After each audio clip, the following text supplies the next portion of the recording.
Chris was a humble dreamer, always ready to offer and receive help when needed. Elizabeth, on the other hand, built a $1 million empire based on a single rule: never, under any circumstances, depend on anyone. She only realized she had built a prison the day her life literally turned to ashes. Chris grew up in a loud house full of love. In the garage, with grease on his hands, his father taught him everything a good handyman needed to know: how to fix, paint, and rebuild. Chris, I won't always be by your side.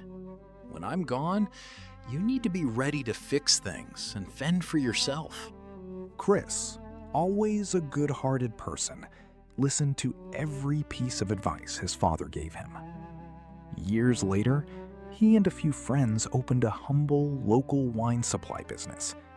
It was hard, often thankless work, but the echo of his parents' words always gave him strength. Across town, Elizabeth's story was very different. Where Chris had support, Elizabeth had silence. Her parents were distant and cold. Every dream she shared was met with contempt. A restaurant. Please, Elizabeth. Stop wasting time with fantasies and get a real job. You're not cut out for this. But she opened the restaurant, and she got rich. She managed every penny, every contract, and every employee entirely on her own. However, the success didn't bring what she wanted most. Her parents passed away years later without ever saying a simple congratulations.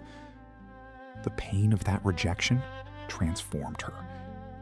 That dreaming girl was long gone, giving way to a ruthless, closed-off, and cold businesswoman. It was this wall of ice that Chris ran into when trying to supply wine to her. The contrast was clear. Chris saw the glass half full. Elizabeth, half empty. Miss Elizabeth, our winery sales are doing great in the area. If we could secure a full, exclusive partnership with your restaurant, it would be the exact push we both need to dominate the market. Chris, look around you. I built all of this by myself. I don't do partnerships, and I don't need to hold anyone's hand to dominate the market. Bring the bottles, take your check, and leave. Connections are just dead weight. Weeks later, driven by vanity, Elizabeth ordered a massive, luxurious neon sign for the front of the restaurant. During another routine delivery, Chris was unloading boxes of wine when he looked up. His handyman instincts kicked in immediately. He saw exposed wires and overloaded connections being rushed by the installers. Miss Elizabeth, excuse me, the wiring for that sign, the wire gauge is too thin for that electrical load. One spark up there and you'll have a serious fire. I have my tools in the truck. I can redo the insulation for you right now, free of charge. It's something my dad taught me. I like doing it. Are you a wine delivery boy or an electrical engineer, Chris? I paid a lot of money for these installers. I don't need your charity. And I certainly don't need your unsolicited advice. Get back to your truck. Chris swallowed hard. Reluctant, and with his head down, he left. But just as he had warned, Elizabeth's pride had a price, and the bill came due that very night. A violent short circuit in the sign turned the spark into an inferno. Customers and employees fled in panic into the street, but Elizabeth, who was locked in her second-floor office reviewing contracts, was trapped. The smoke invaded the room, and suffocating, she collapsed on the floor, losing consciousness. A few blocks away, finishing a delivery at a bar, Chris saw the black smoke tearing through the night sky. He recognized the street instantly. He called the fire department and slammed on the gas, arriving before the sirens even could. Seeing the despair of the employees on the sidewalk, he asked about Elizabeth. The answer froze his blood. She was still inside. Without a second thought, Chris covered his face with his jacket and rushed into the burning restaurant. He fought through the unbearable heat to the office, found Elizabeth unconscious, threw her over his shoulders, and used his last drop of strength to kick the exit door open. He laid her safely on the grass, but the toxic smoke had already destroyed his lungs. Chris collapsed on the sidewalk, completely exhausted.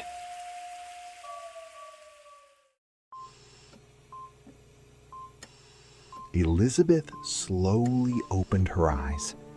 The bright white hospital light blinded her for a moment. She was alive. The doctor approached, looking serious. You got lucky, Elizabeth. The speed at which the fire destroyed the stairs? If we had waited for the firefighters, you wouldn't be here. The one who saved you was that young man over there. The doctor pulled back the curtain next to her bed. Elizabeth's arrogance evaporated in that exact second. There, intubated, pale, and in a coma, was Chris. The reality check hit her like a punch. She had spent her entire life rejecting help, treating the world with coldness, only to discover that her life now belonged to the man she had humiliated the most. Elizabeth's tears fell uncontrollably, and in the days that followed, she sat by his side, praying for the first time in years. Her prayers were heard. 3 days later, the beep of Chris's monitor changed its rhythm. He opened his eyes, disoriented. The doctor rushed over to examine him. But the first thing that came out of Chris's dry mouth wasn't a complaint of pain. Doctor, where is Elizabeth? Is she okay? Elizabeth, who was out in the hallway, burst into the room in tears.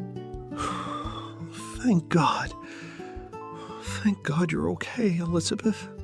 Chris, forgive me. Please forgive me. If I had just swallowed my pride and listened to your warning, none of this would have happened to you. I am so sorry. For the first time, she let her guard down. Sitting there, she told Chris about her parents, about how the rejection had turned her into an empty fortress, terrified of needing anyone. I'm sorry about them, Elizabeth. But if it's any consolation, I've always admired you a lot. Even behind all that coldness, I always saw an incredibly strong woman. I'd be a lucky man if I achieved half of what you have. Those words healed something inside Elizabeth that no amount of money ever could. Elizabeth was discharged first, demanding that Chris come see her as soon as he left the hospital. 2 weeks later, still limping, he walked to the site of the fire. To his surprise, the restaurant was already surrounded by scaffolding. Insurance had covered the damages, and construction was in full swing. Chris smiled for her, but his heart was heavy. I'm happy for you, Elizabeth. It's gonna look beautiful, but I need to get back to my base. I was away for a long time. My employees must have been through a lot, and my sales must be rock bottom. About that? Chris, come here. She guided him to a makeshift table and pulled a bottle of wine with a brand new label out of a box. I talked to a marketing specialist. This is the new official wine of the restaurant, an exclusive contract, a full partnership. What do you think? Chris couldn't hold back his tears. They hugged, not as business partners, but as friends. Time passed. Elizabeth reopened the restaurant, but the atmosphere had changed.